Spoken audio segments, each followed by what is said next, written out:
There's a mixed feeling of still uncertainty because we know that for the past few weeks, our cases, the COVID cases have been going up. But we think with proper guidelines, instructions, once these are followed, we should not have a problem. President of the National Principals Association, Valerie St. Helen Henry, brings across the general feedback and sentiments expressed by principals and teachers island-wide regarding the 2021 reopening of school.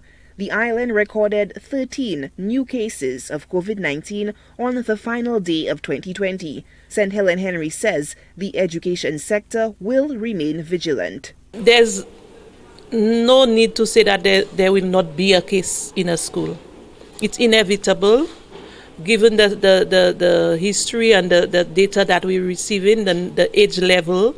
So it may come into a school. However, the Ministry of Education and all stakeholders, we've met and we've put guidelines in place, protocols to follow as to communication with students, communication with parents in the event, which group of students or which schools will have to be at home at some point if a case comes into the classroom or in the school or in the community. In October 2020, a student of the Castries Comprehensive Secondary School contracted the COVID-19 virus, forcing an island-wide shutdown of all schools.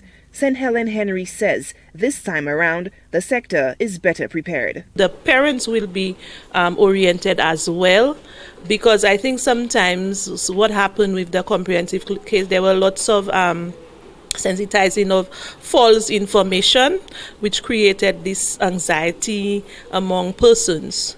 So we just need to be calm and to know what is expected, that the principal has her role, the teachers have their role, the students as well as the parents. Schools will continue with a dual modality approach, offering both virtual and in-classroom instruction. However, the outlook for 2021 is to increase the number of days in the physical classroom for students. St. Helen Henry hopes that all students will be equipped with the necessary devices and access to internet. I would like to see that the certain authorities, persons in authorities could work with the providers so that they can have some hotspots in certain communities and certain deprived communities as well, so that the children will be able to at least sit on the steps outside of their homes with their devices and to get access. We still have the other plan B or plan C of the hard copies, which can also be given to them and distributed to them so they can do something at home. But there's always some other choice. But we still know everybody is not on the same level. The education sector is hurriedly making preparations to ensure no child is left behind this academic year as it looks to coexist with COVID-19. So far, its systems go for a January 11th, 2021 opening of school. Solange Alfred, HTS News Force.